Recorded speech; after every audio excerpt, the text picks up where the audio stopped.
రోజుల్లో నిర్మాణం, తక్కువ స్థలంలో ఎక్కువ సౌకర్యాలు, 6 దశాబ్దాలకు పైగా మన్నిక, ప్రకృతి వైపరీత్యాలను తట్టుకునే సామర్థ్యం ఇవన్నీ రాష్ట్ర ప్రభుత్వం కొత్తగా చేపట్టబోయే ఎన్టీఆర్ గృహ పథకం ప్రత్యేకతలు.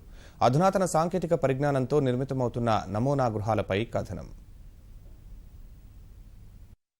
ఇల్లు కట్టి చూడు, పెళ్లి చేసి చూడు అనే సామెత తరచూ వింటుంటాం. ఇల్లు కట్టడంలో ఉన్న కష్టం, సమయం గురించి పెద్దలు అనుభవంతో చెప్పిన సామెత ఇది. ప్రస్తుతం పరిస్థితి మారింది. అందుబాటులోకి వచ్చిన సాంకేతిక పరిజ్ఞానంతో ఇంటి నిర్మాణాలను నెలల్లో పూర్తి చేసే వెసులుబాటు వచ్చింది. సరైన పునాది ఉంటే ప్రీ ఫ్యాబ్రికేటెడ్ సాంకేతిక పరిజ్ఞానంతో నిర్మాణాలను రోజుల్లో పూర్తి చేయవచ్చు. తలుపులు, కిటికీలు, ఫ్లోరింగ్, రంగులు వేయడానికే కొంత సమయం పట్టినా నెలల్లోనే ఇల్లు సిద్ధమైపోతుంది. ఇప్పటివరకు టర్కీ, మలేషియా, చైనా దేశాల్లో అమలవుతున్న ఈ విధానాన్ని రాష్ట్ర ప్రభుత్వం అందుబాటులోకి తెచ్చింది.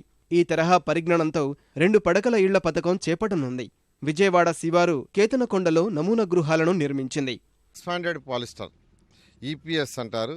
దీంట్లో ఏంటంటే 50 mm థర్మోకోల్ పెట్టి వాల్కి బోత్ సైడ్స్ 50 mm కాంక్రీట్ చేస్తారు. కాంక్రీట్ అంటే దాని కాంక్రీట్కి ఏంటంటే గన్తో యాక్చువల్గా స్ప్రే చేస్తారు. సో 50 mm థర్మోకోల్ ఉంటుంది, అటుపక్క 50 mm ఇటుపక్క 50 mm అలా కాంక్రీట్ ఉంటుంది. It is a very strong.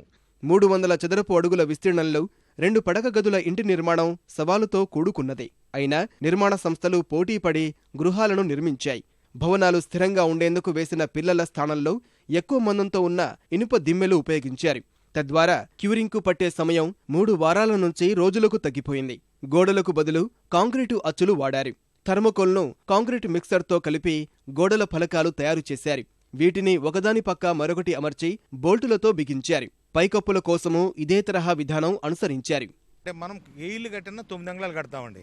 దీనికి వచ్చే 4 అంగుళాలతో కడతాం కనుక కార్పెట్ ఏరియాని పెంచడానికి అవకాశం ఖచ్చితంగా ఉంటుంది.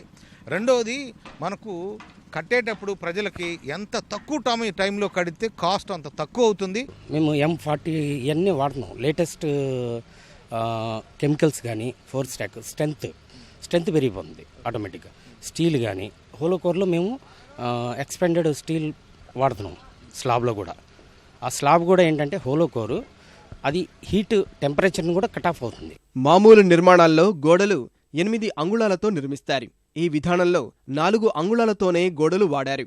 ఈపీఎస్, షీర్ వాల్, ప్రీకాస్ట్ వంటి విధానాలు అమలు పరుస్తున్నారు. ఈ తరహా ఇళ్లు 50 నుంచి 60 ఏళ్ల వరకు దృఢంగా ఉంటాయి. ప్రకృతి వైపరీత్యాలను తట్టుకునే సామర్థ్యం కలిగి ఉంటాయి. పడక గదులు, మరుగుదొడ్లతో పాటు వంటగది, గ్యాస్ స్టవ్ పెట్టుకునే అరుగు, వాష్ బేసిన్లు, సామాన్లు భద్రపరుచుకునే అటక వంటి అదనపు ఆకర్షణలు ఉన్నాయి. ఈ నిర్మిస్తున్న విధానం మాకు చాలా సంతోషంగా ఉంది, గట్టిగా ఉంది.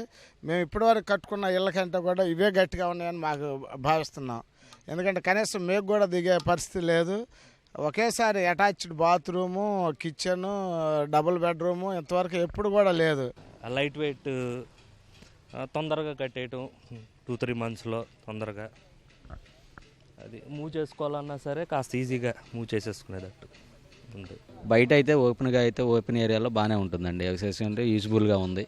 అంటే మన కన్స్ట్రక్షన్కి మనుషులు కట్టేదానికి, టెక్నాలజీ కట్టేదానికి వేరియేషన్ చూసుకుంటే, రేటు పరంగా, వాల్యూ పరంగా చూసుకుంటే బెటర్ అనుకుంటే ఇది చేయొచ్చు. ప్రభుత్వం ప్రారంభించబోయే గృహ నిర్మాణ పథకానికి ఎన్టీఆర్ గృహకల్ప, ఎన్టీఆర్ ఆదర్శ గృహ పథకం వంటి పేర్లు పెట్టే ఆలోచనలో సర్కారు ఉంది. నమూనా గృహాలను పలువురు మంత్రులు పరిశీలించి సంతృప్తి వ్యక్తం చేశారు. త్వరలో ముఖ్యమంత్రి చంద్రబాబు ఈ కాలనీ సందర్శించనున్నారు. ఆయన ఎంపిక చేసిన పరిజ్ఞానాన్ని రాష్ట్రంలోని ఇతర ప్రాంతాల్లో ఇళ్ల నిర్మాణానికి అనుసరించే అవకాశం ఉంది.